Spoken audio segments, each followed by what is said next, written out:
Welcome back to the second half of this morning's Gone Outdoors. Kyle Agri and Scott Brewer of Brewer Agri Outdoors, talking hunting, talking fishing, and talking anything you can do outdoors right here on Kello News Talk and KWSN in Sioux Falls and the mighty 790 KFGO Fargo. We want to welcome a friend of ours from up in the Devils Lake area, Mr. Kyle Blanchfield, owner of Woodland Resort and a very avid waterfowl hunter. Kyle, welcome to the show. Hey, great to be with you guys. Good day. It is a good day, right? Especially if you're a waterfowl hunter. I mean, last weekend we had the youth hunt. This morning, the North Dakota season for residents opened on up. And, well, I'm going to let you tell me, what are you seeing up there in the Devils Lake area and maybe some of the areas you have been traveling and scouting the last couple of weeks? How are the birds looking? Hey, yeah, I'll tell you what, I'm super excited. We've got, there was a little doom and gloom to start out with. We were concerned that, we didn't have a big snowpack. We didn't have much for runoff. There was some concern that our habitat was going to be in tough shape without any extra snowpack water, but it ended up being, we had such a wet we had such a wet summer last year, and we had a wet fall last year that we carried a lot of moisture through, thank goodness. And so we had a lot of residual moisture. The Devils Lake Basin was super wet, and so we ended up having great overall, sure, I would love to see a little more moisture, but overall we had great habitat conditions, and we've pulled off a pretty good hatch. I'm pretty excited. We've got good duck numbers. They're going to be very similar to last year. And I think in pockets will be better. So it should be a fun season. It might not be a record breaker by any means, but it's going to be a real solid, better than average, I would assume. And, a lot of that depends on how the weather is going to shake from here on out. Yeah. Kyle, I just looking at some of the reports over the past couple of months throughout the Dakotas into Minnesota, duck numbers have kind of dipped a little bit. Do you really feel that that's just sort of that ebb and flow with our moisture fluctuations from season to season, and with as wet as we are now, there's a possibility it's going to just take an upward turn next year? Well, for sure. I mean, there is an ebb and flow. I've done this. I'm 58 years old. I grew up on a farm north of Devils Lake out by the Dry Lake Penn area. I've been hunting ducks since I was, I don't even know how old I was when I started, but I was pretty young. And, and I've seen the tail end of the 70s and the 80s and the drought of the 80s, and then the resurgence of water in the 90s into the early 2000s. Our peak numbers were in the early 2000s, and carried in through. We were so dang wet. I mean, that's the same time we were dealing with all this flooding, and remember the Red River, and how many times have you guys had to sandbag in the Fargo area? All those crazy wet years were really big duck numbers for us, especially mallards. So the mallard numbers, were really kind of at its apex through a bunch of that time frame. And I have two sons that grew up through that time, never saw a downward trend, never saw an empty slough until just recently, and so they had a good run. And it's the prairie. Prairie is actually drier more than it is wet, and we've lived through a long, very wet period, and with lots of ducks. So it's going to happen, but this too will change, and I hope I never get to see the 3 bird limit. We had to suffer through that during the drought era time when we were down to a shorter season and 3 duck limit.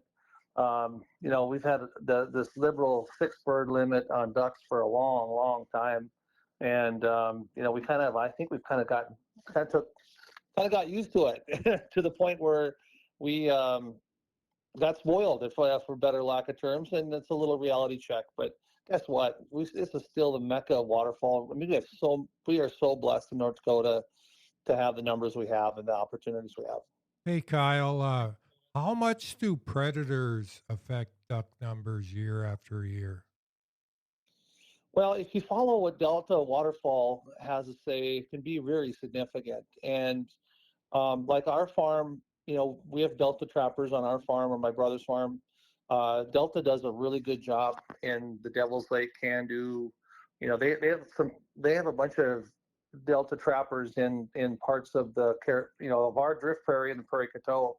So I think it's pretty effective way to help manage that. And we have had when I was a kid, we had a lot of red fox, and those numbers dipped, and they were very tough on ducks, probably more so than anything. But the red fox numbers kind of crashed with mange. The coyotes have filled in, but coyotes are a much larger ranging animal, and we still have skunks to deal with, and we have raccoons, and believe it or not, like there's this interesting. They've really done a lot of studying on predation, and even badgers and feral cats, and I mean it's a tough place to make a living. Ducks they have not an easy place to raise their young ducklings. So there's a lot of stuff that wants to kill them and eat them, and so they have to be and that goes. Now we go back to harvest and habitat. It's habitat is so important. We've lost a lot of CRP. We lost a lot of grasslands, and so it concentrates ducks, concentrates predators, and that can be a problem. So that's a challenge. But there's an ebb and flow in predators as well. That really, really cold, miserable winter with all that snow, that actually killed a lot of predators, especially skunk and coon. And that actually gave the ducks a little bit of a break, I think, for a little while. But that's an interesting trend to watch as well. But they like ducks. They like to eat ducks as much as we do, if not more. So it's a tough deal for them for sure. I was gonna say they're right in the same boat as we are, right? We like to eat ducks just as much, and that's part of it too. Hey, Kyle, as we wrap up the segment here, I'm curious about one thing, and we've had a really warm fall. I mean, honestly, we're still what I would think is a little bit unseasonably warm for this point in September. If you can look into your crystal ball, how does that affect the migration? How are you seeing things perhaps playing out for the rest of the waterfowl season?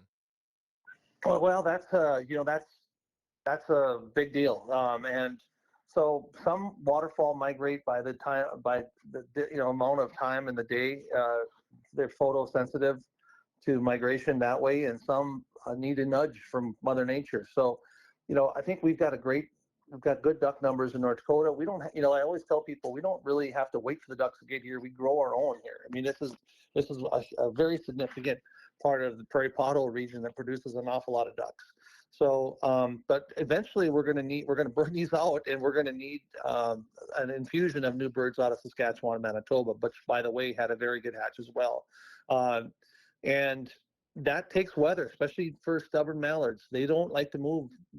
Some will move by photosensitivity, but a lot need a good kick in the butt with some cold weather up in Canada.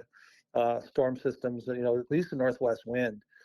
There's all kinds of crazy factors that play into this. And last year we had a very mild fall, one of the warmest ever on record, and actually we had a very good year. So we had enough birds moving with us, and we had enough birds locally, and we got enough that would come along and come down here by the time throughout most of the season. That gave us an opportunity. So go with got to swing with the punches, right? And look for opportunities. And there's going to be less mallards, but there's going to be more widgeon. There's going to be more green wings. There's going to be more other ducks. Don't forget about the divers in the big water.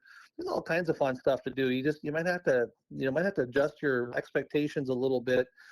And part of it is you're not going to know unless you're out there. So that's part of the game, right? We got to be out there to be a part of it. And Kyle, I really appreciate you spending some time with us. If folks want to find you and maybe some information about Woodland Resort, the premier destination resort there on Devils Lake, how do we find you? Hey, we have a great website, woodlandresort.com. And it's got all kinds of information. Again, woodlandresort.com. And or give us a call. Our number's on our website, or 662-5996 is our phone number. We'd love to visit. Awesome. Thank you, Kyle. We appreciate it. You guys take care. Good luck. Thank you. And thank you for listening in here, folks. We're not done yet. We got another segment of Gone Outdoors yet ahead of us. We have to take a quick break, but we'll be back with more Outdoor Talk. Looking for somewhere to get all your fishing information in one place? Onyx Fish Midwest has something for you. Search for new fishing areas with filtering features such as species, abundance, trophy potential, lake survey info, regulations, and area insights are just a click away. Getting to your target lake has never been easier with access points and public land ownership clearly marked on OnX Fish. Mark and customize waypoints and weather for your exact location. Use code BA Outdoors to get 20% off OnX Fish Midwest at onxmaps.com.